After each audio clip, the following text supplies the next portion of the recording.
Hello and welcome to Newsfeed, your daily dose of what people are talking about online, from news stories to what's trending. The tech world's hottest startup, OpenAI, has gone through a roller coaster of a weekend with a chaotic boardroom coup that saw the ouster of its CEO. Sam Altman's abrupt sacking on Friday sent shockwaves through the company, leaving employees and investors stunned. After a weekend of negotiations to potentially bring Altman back to OpenAI, Microsoft CEO Satya Nadella made the unexpected announcement that both Altman and OpenAI co-founder Greg Brockman will lead Microsoft's new advanced AI research team. Meanwhile, over 95% of OpenAI's workforce have signed an open letter, issuing a compelling ultimatum. Unless Altman and Brockman are reinstated, a mass exodus looms, with plans to join Altman's new Microsoft research unit. The letter also demands the resignation of all current board members. Adding a twist to the unfolding drama, a surprise name has also signed the letter: OpenAI's chief scientist and board member Ilya Sutskever, a central figure in ousting Altman. He says he regrets his participation in the board's actions, and he never intended to harm OpenAI. The chaos began on Friday when the board announced Altman's immediate departure, citing communication issues hindering its responsibilities. OpenAI's chief technology officer Mira Murati stepped in as interim CEO, but the turmoil didn't stop there. Co-founder and president Greg Brockman and several senior researchers also left, causing more uncertainty. Microsoft, OpenAI's largest investor, pledged its commitment despite the upheaval, but the decision to oust Altman caught investors off guard, casting doubt on OpenAI's future in the competitive AI landscape.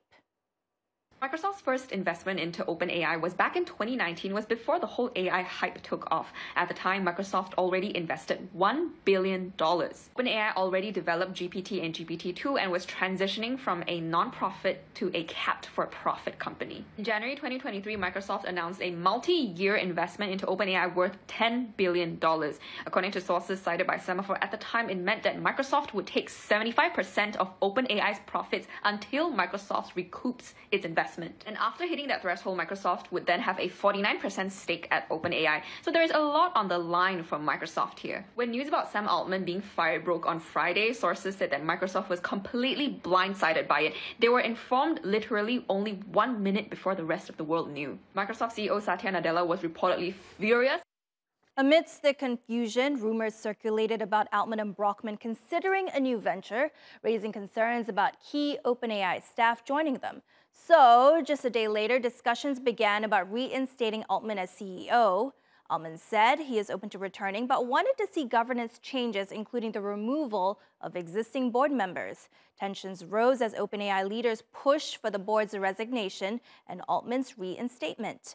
The board, under intense pressure, tentatively agreed to step down but hesitated to make it official. Meanwhile, OpenAI employees voiced their support for Altman on social media.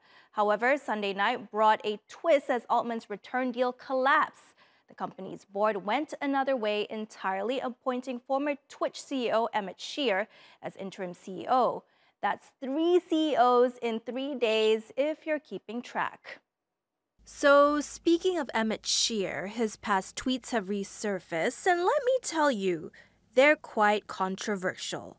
One tweet speculates about the authenticity of women's fantasies, while another introduces the disturbing concept of gender-targeted weapons. He even expressed his startling perspective on Nazis. His remarks have prompted many, like tech journalist Chris Stoker-Walker here, to question whether OpenAI's board might have rushed or overlooked the due diligence process when appointing Shear as their new CEO. Lately, many social media platforms have been under scrutiny by governments and users for their handling of the unfolding humanitarian crisis in Palestine. Republicans in the U.S. have ramped up their calls to ban TikTok with claims that it's brainwashing teens by pushing the hashtag #FreePalestine. But TikTok's Chinese parent company ByteDance has refuted those claims, saying simply, young people are more pro-Palestine. And it's not just on TikTok. Online sentiment is definitely with the Palestinians across all major platforms. More people are turning to TikTok for news. The The platform is leading in the number of posts in support of Palestine and also Israel. Nearly 500 million videos were posted with the hashtag Stand with Israel, but the hashtag Free Palestine posts have so much more. At least 27 billion posts were in favor of Palestine. On Instagram, the hashtag Free Palestine is found on over 6 million posts, whereas the pro-Israel hashtag is a mere 250,000. Facebook showed a similar gap. The numbers for hashtag Stand with Israel are nearly the same as Instagram, but for Free Palestine, it's a couple million more. So maybe it's not generationally skewed online, with different generations supporting different sides after all. But despite those stats, netizens say the algorithms are censoring them on the conflict, no matter the owner of the platform.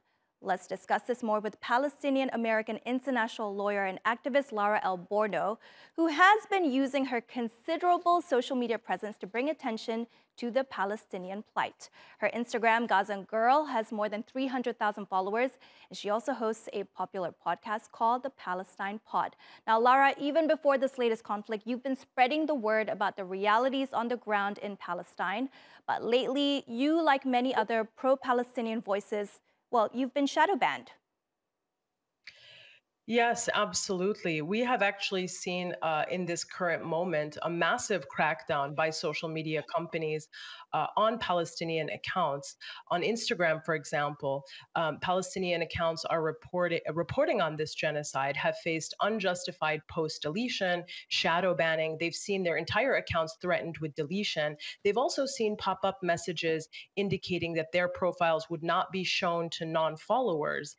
With respect to my own account, in the last 40 days, I have lost complete access to my Instagram account 4 separate times for 24 to 48 hours without any explanation. And what other hurdles are you facing in getting real-time information now out of Gaza, seeing as you are based out of Paris? Well, what I do is I watch the accounts that are reporting from on the ground, and I try to collate all the information that they're presenting every single day and then distribute that and put that out to my own followers. Part of the problem is that after 40 days of genocide, 40 days of indiscriminate bombardment, 40 days where Israel has banned entry of food and water into Gaza, the stories that are coming out of Gaza are less and less. Israel has also cut communications from Gaza on numerous occasions, making it very difficult for us to reach those on the ground, including our families, and actually hear about the massacres that are taking place. With social media, though, we are seeing the murder of thousands of innocent civilians unfold in real time. Now, in your expertise as an international lawyer, under international law, does what we're seeing in Gaza constitute as genocide? Now, you used this term earlier. I mean, yes, absolutely. Israel is absolutely committing a genocide in Gaza under the definition of genocide, which is defined under the Rome Statute and the Genocide Convention.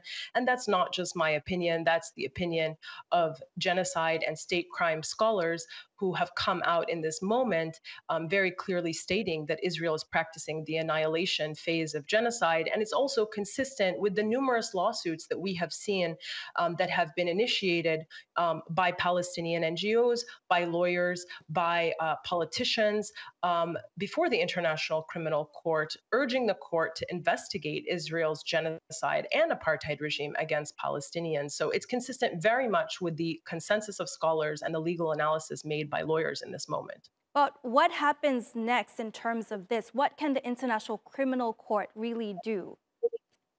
Well, the International Criminal Court has power to not only investigate genocide, the crime of all crimes, but also to issue arrest warrants for those Israeli leaders which are responsible for orchestrating this genocide. And that's exactly what Palestinian NGOs have requested the court to do in their application to the court on November 8th. They have urged it to issue arrest warrants and to investigate genocide. And unfortunately, the International Criminal Court has until now not acted. And what is that going to do exactly? The number of civilians dying is going up. Well, absolutely. I mean, in this moment, we need more than action from the International criminal court. We need a political solution. We need an immediate ceasefire. We need an end to the occupation. We need Palestinians who have been living under an apartheid regime. Stats online, they show that the support is overwhelmingly slanted towards the Palestinians. Now, hashtags in support of Gaza have hundreds of billions of views and shares. But is this having any impact on the policies of most Western pro-Israeli powers? In this moment, we have not seen that it has actually impacted policy. We know that the majority of Americans, for example, support a ceasefire, but that has not prompted the Biden administration to actually call for a ceasefire. In fact, the Biden administration has continued to reiterate that there are no red lines for Israel. And so we are seeing a clear distinction and breakdown between the public opinion and the policy which is promoted by the government. Thank you, Lara, so much for sharing your insights with us today. Thank you very much. In Israel, people are getting frustrated with the pace of the hostage talks, and many want their prime minister out. A new poll shows that less than 4% of Jewish Israelis trust that Benjamin Netanyahu is a reliable source of information on the war. If you're talking about unity, then it's better without Netanyahu. He's made a career in fighting one group against the other group in the state of Israel. So it's best that he leave as soon as possible. He's not worthy of the office, and he certainly has not been a person who's taken the interests of the state of Israel as his prime duty. Rather, his prime duty has always been to survive as prime minister. Any moment that our prime minister is in his role is dangerous for the citizen, for the soldiers, and they need to quit and let us win the war and reunite our people. We gather here in request that the one to be blamed is our prime minister, that he has to go down and leave his office and let another government to rule in Israel and try to make it better, because what happened till now is terrible, and we cannot afford that he will continue to be our prime minister. Despite the almost daily protests in Tel Aviv demanding the release of the hostages held by Hamas, a new poll shows that just 10% of Israeli Jews said they would support a pause in fighting. Just over a quarter of Jewish Israelis support the government negotiating with Hamas for the release of hostages. Across the globe, Tel Aviv has been lambasted for its brutal response in Gaza, but at home, nearly 60% of people believe that the Israeli military is using too little firepower in Gaza. Just 2% felt that the force was too much, and 4% were undecided. Support for a two-state solution among Jewish Israelis has dropped from 37.5% in September to 28.6% after the October attacks. Meanwhile, people are expressing solidarity with the Palestinian cause in all four corners of the world. Native Americans have drawn similarities between their traditional battle dances and the Palestinian dabka. It's now become a feature at demonstrations. In some parts, it's been called the Dance of Freedom. In others, the Dance of the True Landowners. We leave you with these images from a recent protest in Texas. We are